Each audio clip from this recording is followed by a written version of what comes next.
ഏറ്റവും പ്രധാനപ്പെട്ട ഒരു ഇബാദത്ത് വരാനിരിക്കുന്നത് അടുത്ത ബുധനാഴ്ചയാണ്, അഥവാ അറഫ നോമ്പ്. എന്നാണോ ഓരോ നാട്ടിലും ദുൽഹജ്ജ് 9 അന്നാണ് അറഫ നോമ്പ്. ചിലരെങ്കിലും ചെറിയ കുട്ടികളെ ബുദ്ധിയിൽ ചോദിക്കും, അല്ല അറഫയിൽ ആള് നിൽക്കുമ്പോൾ അല്ലേ നമ്മൾ അറഫ നോമ്പ് നോൽക്കേണ്ടത്? ഒറ്റ ഉത്തരേ ഉള്ളൂ, ഭൂമി ഉരുണ്ടതാണ്. കഴിഞ്ഞു. ഭൂമി ഉരുണ്ടതാണ് എന്ന് പറഞ്ഞാൽ അറഫയിൽ ഹാജിമാര് നിൽക്കുമ്പോൾ ലോകത്തുള്ള മുഅ്മിനീങ്ങൾക്ക് എല്ലാവർക്കും നോമ്പ് നോൽക്കാൻ പറ്റൂല. വെറുതെ ആ മൊബൈൽ എടുത്തിട്ട് ലോസ് ആഞ്ചൽസിൽ ഈ അറഫയിൽ ആൾ നിൽക്കുമ്പോൾ അവിടെ നട്ടപ്പാതിരാണേ. നട്ടപ്പാതിരിക്ക് നോമ്പുണ്ടോ? നമ്മൾ ചോദിച്ചു ഭയങ്കര ബുദ്ധിയാണ് എനിക്കിന്ന്. ഒരു ബുദ്ധിയില്ല, അപ്രായോഗികമാണ് പറയുന്നത്. ഈ അടുത്ത കാലത്തല്ലേ ഈ അവിടെ എപ്പോൾ അറഫ നമ്മൾ അറിയാൻ പോയത്? മുമ്പ് ഹജ്ജിന് പോയാൽ അവിടെ എത്തിയോന്ന് എപ്പോഴും ആരെങ്കിലും തിരിച്ചു വന്നിട്ട് തന്നെ അറിയില്ല. കപ്പലിലൊക്കെ പോകുന്ന കാലം ഉണ്ടായിരുന്നില്ലേ? അപ്പൊ ഇസ്ലാം പ്രായോഗികമാണ് സഹോദരങ്ങളെ. അതുകൊണ്ട് ഈ കുട്ടികളെ ബുദ്ധി ഒന്നും ആരും കാണിക്കണ്ട. എന്നാണോ ദുൽഹജ്ജ് 9 ഓരോ നാട്ടിലും അന്നാണ് അറഫ നോമ്പ്. അതാണ് കൃത്യം. അവരോട് പിന്നെ ഐക്യദാർഢ്യം പ്രഖ്യാപക രാഷ്ട്രീയമാണ്, അങ്ങനത്തെ യാതൊന്നും റസൂലുള്ളാഹി സ്വല്ലല്ലാഹു അലൈഹി വസല്ലം പഠിപ്പിച്ചിട്ടില്ല.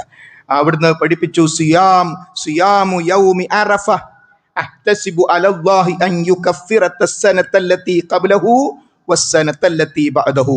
മുസ്ലിം റിപ്പോർട്ട് ചെയ്ത ഹദീസ്. റസൂലുള്ളാഹി പറയാണ്, കഴിഞ്ഞു പോയ ഒരു വർഷവും വരാനിരിക്കുന്ന ഒരു വർഷവും ആ 2 വർഷത്തെ പാപങ്ങൾ പൊറുക്കപ്പെടാൻ കാരണമായി തീരുന്ന അത്രയും പ്രതിഫലാർഹമായ നോമ്പാണ് അറഫ നോമ്പ്. എന്നാൽ നിങ്ങൾക്കറിയുമോ, മുസ്ലിം സമൂഹത്തിലെ പലരും അടുത്ത ബുധനാഴ്ചയാണ്, ഫർളല്ല, പക്ഷെ അശ്രദ്ധമായിട്ട് അന്ന് സാധാരണ പോലെ ഉച്ചക്ക് ഭക്ഷണമൊക്കെ കഴിച്ച് വൈകുന്നേരം ചായ കുടിക്കും, എനിക്ക് ചായ കുടിക്കാൻ വരുന്നൊക്കെ ചോദിക്കും. അറഫ നോമ്പാണ്. അത്രയും അശ്രദ്ധമായി പോകുന്നു. എന്നാൽ ഇല്ലാത്ത നോമ്പോ, ഒരു ബറാത്തിന്റെ നോമ്പ് നോറ്റില്ല, അതില്ലാത്തൊരു നോമ്പോ അന്ന് ഭയങ്കര പ്രാധാന്യ. ഉള്ള നോമ്പിനോ ഒരു പ്രാധാന്യമില്ല. തിങ്കളാഴ്ച നോമ്പിന് പ്രാധാന്യം ആൾക്കാർ കൊടുക്കുന്നില്ല, വ്യാഴാഴ്ച നോമ്പിന് കൊടുക്കുന്നില്ല.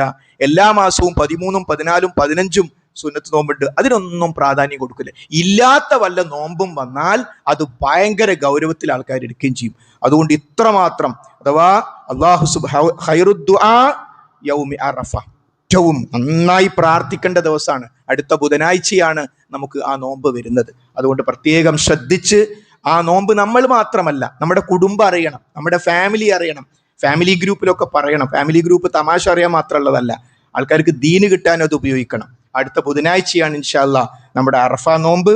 ആ കാര്യം നമ്മൾ പ്രത്യേകം ശ്രദ്ധിക്കണം.